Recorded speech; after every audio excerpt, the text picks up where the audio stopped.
And we are back. There are just 9 days left now in the Premier League, and there is still everything to play for. I still believe the race for the title could still be on, although it looks increasingly more difficult for Liverpool to pull this off, considering how much ahead City are now on goal difference as well. The Champions League is still between 3 teams, the Europa League is still between 4 teams, the Europa Conference is still between 2 teams, and the relegation fight is between 3. Mathematically still 4, although it will take an absolute miracle for Leeds to overhaul enough goal difference to pull Southampton down on 40 points. I just don't see that happening. So relegation is between 3 teams as far as I'm concerned. But everything to play for with the final week of the Premier League season ahead. Not only that, we do have an FA Cup final this weekend. I'm not going to go into a full-on prediction with points and whatnot like I did with the Carabao Cup final a few months ago. It is between the same 2 teams though, and I would expect Liverpool to get the result here. Wouldn't surprise me to see Chelsea win this. They play a very similar style to Tottenham, who caused Liverpool all sorts of problems last week. It is the style of play that is necessary to beat Liverpool, in my opinion.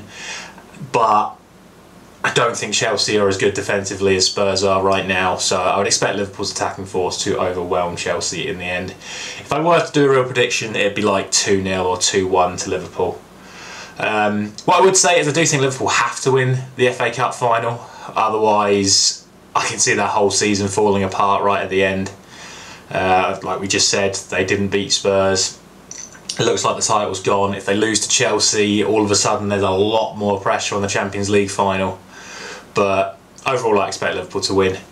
Let me know in the comments. I mean, like I said, I'm not putting any points on the line for this, but if you feel like putting in your FA Cup final prediction, go for it. Let me know what you think.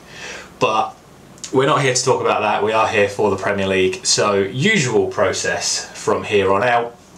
We'll go through Game Week 36's Part 2 results before looking ahead to yet another double game week for Game Week 37. This video is Part 1. Part 2 will be released on Tuesday. I'll explain why in a moment.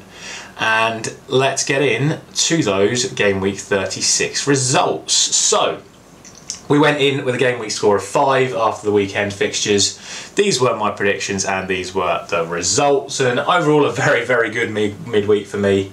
Correctly predicting the Villa-Liverpool score and the Leicester-Norwich score. And I have to say I'm a little bit gutted that Spurs didn't get the 4th against Arsenal. I got a fair amount of stick both in the comments and from some mates that watch these videos saying that it was a mad prediction to go for 4-0 Spurs, but exactly what I thought would happen did happen. Spurs got the early goal, Arsenal panicked, lost their heads, got a red card. Spurs made it 2 and then 3, but then they took Son and Kulusevski off, and I really think if they'd left them on, it would have been more than 3. But it was nice to feel justified in that prediction. Obviously, no points for Leeds, Chelsea and Watford, Everton. No real complaints from me on those fixtures. And I also have to say what a fantastic performance it was from Man City. I'd have never, ever gone for 5 away at Wolves. But display from who I think the best player in the world is, Kevin De Bruyne, to completely dismantle Wolves in the end, who I still think played pretty good, to be honest. But makes it, as I said at the top of the video, very, very unlikely that they don't win the league from this position. But overall, it's a game week score of 13, my best game week for a while, although there were an awful lot of fixtures in this game week, bringing my season score now to 223. Can I get to 250 in the last 3 videos? Probably not, but it's a nice target to aim for. As always, let me know down in the comments how you are getting on. And let's, for the last part of this week's video, get into Game Week 37 Part 1. So, I'm just going to do 8 games for now. These are all the fixtures on Sunday and then Monday night's game between Newcastle and Arsenal. The reason I'm doing it this way is because Tuesday night is Southampton and Liverpool, and I always like to know a team's previous result before predicting their next one. So I'm waiting for the FA Cup final to have been and gone before then doing my prediction for Liverpool, as well as the rest of the midweek fixtures in the Part 2 video. Just the 8 today. We start with the early kickoff on Sunday, a 12 p.m. lunchtime game between Tottenham and Burnley. And if we're being honest, I don't think there's going to be any other result here than a Tottenham win. Yes, Burnley are fighting for their lives, but Tottenham are fighting for Champions League. So they kind of cancel each other out in terms of the fight aspect of it and who needs to win it more and whatnot. I'm going to go for a 3-0 Tottenham win. The fact that Burnley need to win makes it harder for them to win, in my opinion. I don't think a draw... Well, a draw may be enough, depending on how Leeds do. I do think Leeds are in a bit of bother, and I'll talk about them in a moment. But from a Burnley perspective, they need points, and if they go for it, I think Tottenham just pick them off on the break like they do so well. So 3-0 is my prediction for that one there. On to Aston Villa and Crystal Palace, two teams that aren't really fighting for anything status-wise, but there is prize money on the line, and the difference between each position in the Premier League is quite a few £1,000,000 per position. And as we know from yesterday, Villa have already spent their first 20 million of the summer in locking in Philippe Coutinho on a permanent signing, which is a great thing for them. It's brilliant for the fans to have a player of that status coming to the club.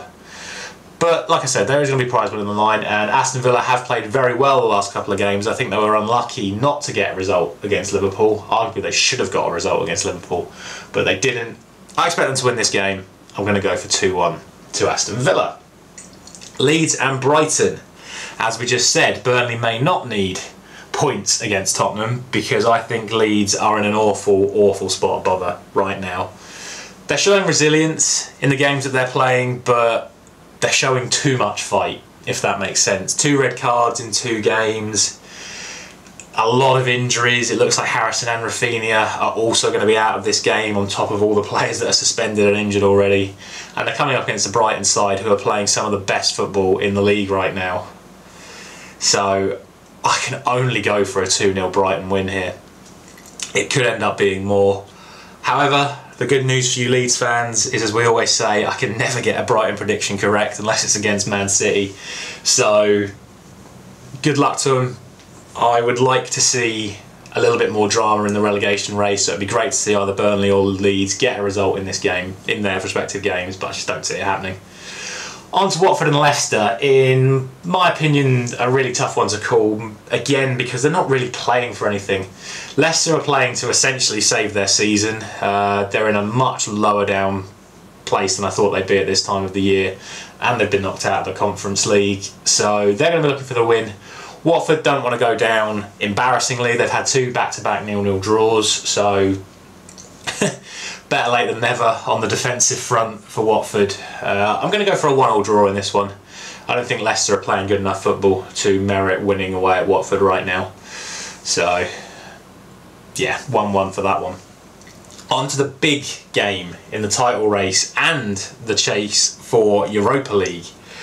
We have West Ham and Man City, and if you'd have asked me to predict this game, certainly off the back of that Real Madrid match, I'd have gone for a West Ham win here.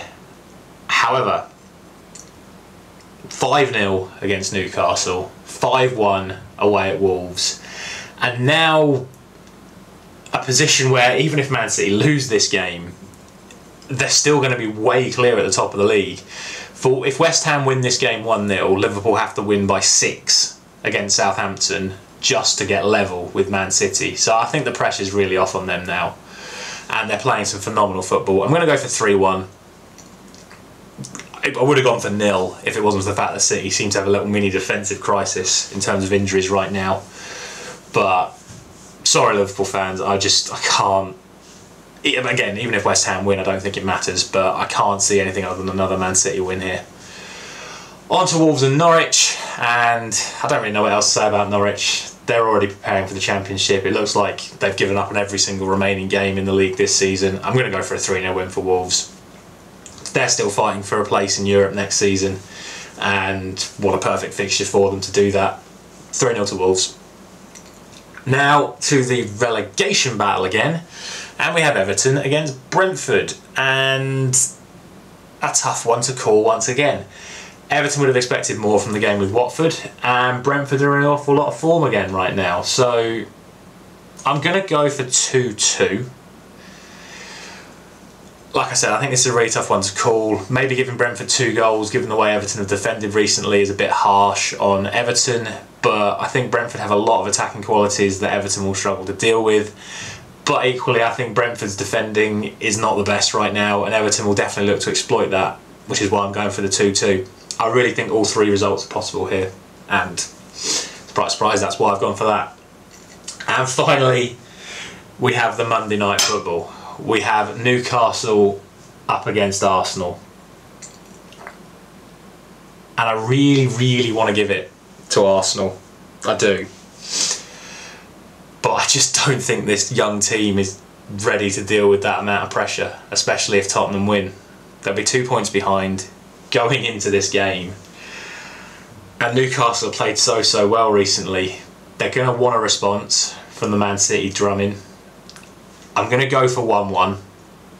I am tempted, I am very tempted to give this as an Arsenal win, I really am. But I just don't see it happening. I really don't.